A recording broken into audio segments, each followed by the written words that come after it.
ఆ మహాకాళి అనుగ్రహంతోనే కాళీ దేవతల ఉపాసన చేసి వాక్కు అనేటువంటిది నెరవేర్చుకోవడానికి పండితుడు అయినటువంటి కాళిదాసు అనేటువంటి మన నామం వింటూ ఉంటాం మనకు పురాణాల్లో.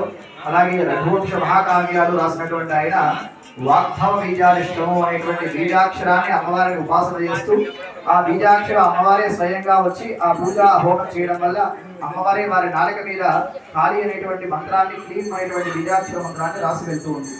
కాబట్టి ఆ అమ్మవారి కాళీ ఉపాసన చేశాడు కాబట్టి కాళీకే దాసుడైనటువంటి వాడు కాబట్టి కాళిదాసు అనేటువంటి పేరు వచ్చింది ఆయన.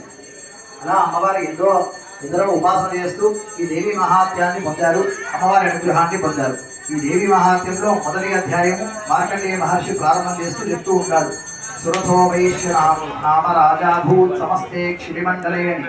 సామర్ణి అనేటువంటి మన్వంతరంలో సురథుడు అనేటువంటి రాజు, అలాగే సమాధి అనేటువంటి వైశ్యుడు, ఈ ఇద్దరికి కూడా దేవి మహాత్యాన్ని సుమేధ మహర్షి అనేటువంటి మహర్షి ఉపాసన ఎలా చేయాలి, అమ్మవారి శ్లోకం అనేటువంటి ఎలా భాగాలను అమ్మవారికి హవిస్సు భాగాలను సమర్పించాలి, అమ్మవారి పూజ ఎలా చేయాలి, అసలు అమ్మవారు అంటే ఎవరు అనేటువంటి వీర మంత్రాలన్నీ కూడా ఈ దేవి మహాత్యంలో షఠీ హోమంలో ప్రథమోధ్యాయంలో వస్తూ ఉంటాయి. ఈ ప్రథమోధ్యాయానికి అధిష్టాన దేవత అయినటువంటి మహాకాళి అని ఇందాకనే చెప్పుకున్నాం.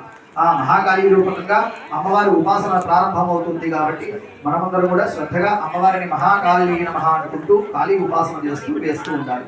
మహాకాళి నమః అనుకుంటూ శ్రద్ధగా మీకు ఇచ్చినటువంటి ద్రవ్యాన్ని, ఏ ద్రవ్యం అయితే మీ దగ్గర ఇచ్చారో, వడ్లు నువ్వులు ఇచ్చారో ఆ వడ్లు నువ్వులు అనేటువంటి కూడా స్వాహాని ఇందాక ఎలా వేశారో అలాగే వేస్తూ ఉంటారు.